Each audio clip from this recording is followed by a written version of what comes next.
पहला क्वेश्चन आपसे ये है कि दाँतों पे झंझनाहट क्यों होती है? बहुत ही कॉमन क्वेश्चन है, टीवी एडवर्टाइज़मेंट में भी देखने को मिलता है कि हाँ जी, झंझनाहट बिल्कुल। क्यों होती है दाँतों में? हाँ जी, आपने कई लोगों से सुना होगा किसी को हॉट एंड कोल्ड चीज़ों से सेंसिटिविटी होती है या कोई ये कंप्लेन करता है कि वो जब कुछ मीठा खा रहा है या कुछ खट्टा खा रहा है, तो उसे सेंसिटिविटी हो रही है। इसकी रीज़न्स काफ़ी हैं बट बहुत मोस्ट कॉमन रीज़न्स हैं जो मैं आपके साथ शेयर करूँगी। हमारे जो टीथ हैं, उनके ऊपर इनेमल की लेयर होती है और इनेमल के अंदर एक लेयर होती है दैट इज़ कॉल्ड डेंटिन। तो जब कुछ रीज़न्स जैसे कि हमारी ब्रशिंग टेक्निक बहुत 90% लोग ब्रशिंग मेथड गलत तरीके से करते हैं। वो सोचते हैं कि अगर हम ज़्यादा टाइम तक अपने टीथ को क्लीन करेंगे तो हमारे टीथ साफ रहेंगे बट ऐसा नहीं है। इसके लिए पर्टिकुलर 2 टू 3 मिनट्स आपको टाइम देना होता है बट इसका एक अलग तरीका होता है। जैसे आप अपने ऊपर के टीथ में नीचे की तरफ ब्रश कीजिए और नीचे के टीथ में ऊपर की तरफ ब्रश कीजिए। इस तरह से आपको अपने दाँतों को घिसना नहीं है, उससे आपकी लेयर घिसती जाती है। दूसरा मोस्ट कॉमन रीज़न है कि कई लोग टूथपेस्ट की जगह टूथ पाउडर यूज़ करते हैं। तो जो टूथ पाउडर होता है उसमें कुछ कंटेंट्स ऐसे होते हैं, ऐसे हार्ड सब्सटेंस होते हैं जो कि आपके टीथ की लेयर को घिसते हैं। तो जब इनेमल की लेयर घिसकर और डेंटिन की लेयर बाहर आ जाती है, हमारे एनवायरनमेंट के कॉन्टैक्ट में आ जाती है, तो हमारे टीथ में सेंसिटिविटी होना शुरू हो जाती है। जिसके लिए आजकल मार्केट्स में काफ़ी एंटी सेंसिटिविटी टूथपेस्ट भी अवेलेबल है, माउथ वॉशेज़ भी अवेलेबल हैं। या फिर हम इसे अगर किसी के टीथ बहुत ज़्यादा घिसे होते हैं, तो हम उसके लिए अलग मेथड्स यूज़ करते हैं। टूथ कलरिंग जो है ना अपने मटेरियल्स आते हैं उनसे रेस्टोरेशन करते हैं। कुछ ऐसे चीज़ें हैं जिससे हम इस चीज़ के लिए ट्रीट कर सकते हैं।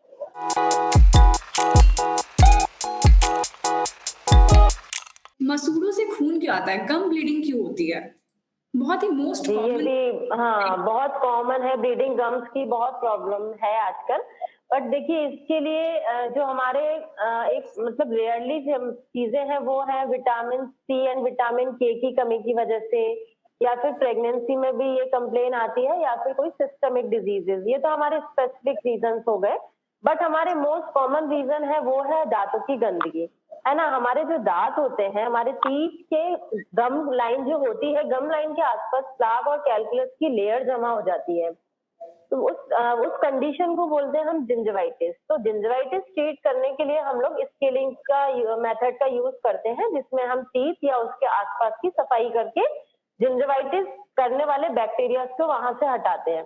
बट लोग ये ओरल हाइजीन को लेकर इतना अवेयर नहीं है, तो वो जिंजिवाइटिस में वो स्केलिंग नहीं कराते और अगर उन्होंने स्केलिंग नहीं कराई तो हमारी सिचुएशन पहुँच जाती है कि जो बैक्टीरिया है, वो हमारे टीथ की बोन तक पहुँचना शुरू हो जाते हैं और बोन को गलाना शुरू कर देते हैं। उस कंडीशन को हम बोलते हैं पेरियोडोंटाइटिस, जो कि लेमन लैंग्वेज में पायरिया के नाम से आपने सुना होगा कि लोग कंप्लेन करते हैं पायरिया। तो ये हुँ। होता है, इसके लिए हम ट्रीटमेंट करते हैं फ्लैप सर्जरी क्योंकि अगर आपने स्केलिंग नहीं करवाई तो आपकी कंडीशन पेरियोडोंटाइटिस तक पहुंच गई तो फिर उसका ट्रीटमेंट है फ्लैप सर्जरी जिसमें हम मसूड़ों को खोलकर उनके अंदर से इन्फेक्टेड बैक्टीरिया को बाहर निकालकर वापस सूचर कर देते हैं।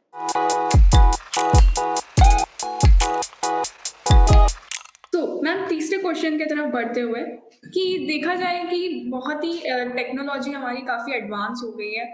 सो मैम हमारे डेंटल फील्ड में भी काफ़ी एडवांसमेंट आ गई है, काफ़ी एडवांस ट्रीटमेंट्स आ चुके हैं। तो मैम टीथ व्हाइटनिंग के क्या प्रोसीजर्स हैं?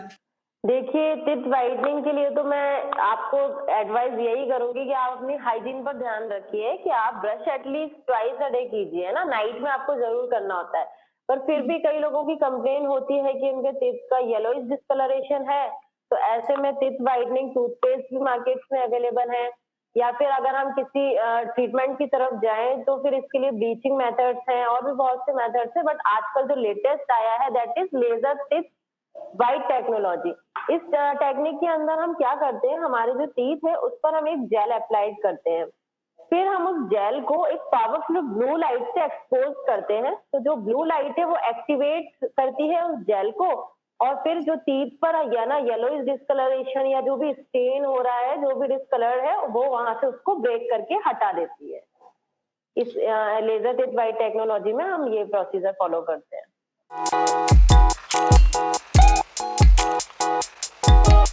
अब मेरा आपसे लास्ट क्वेश्चन यही है कि हमारे ओरल हेल्थ को कैसे मेंटेन रखें या ओरल हेल्थ को कैसे ओरल हाइजीन को हम कैसे मेंटेन रखें?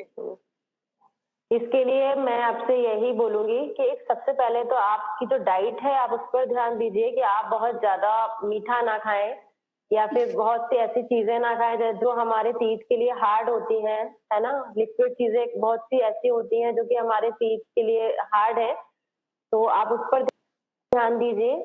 आप brush at least twice a day कीजिए। आजकल माउथ वॉशेज़ अवेलेबल हैं, आप वो माउथ वॉशेज़ यूज़ कीजिए।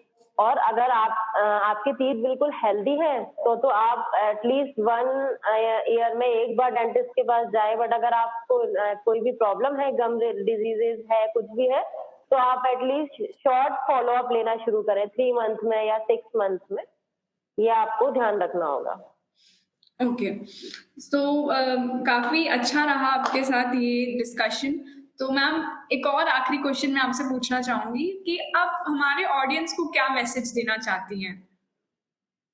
जी, बिल्कुल, मैं बोलना चाहूँगी कि brush your teeth, floss your teeth, clean your gums and clean your tongue at least twice a day and visit your dentist twice every year.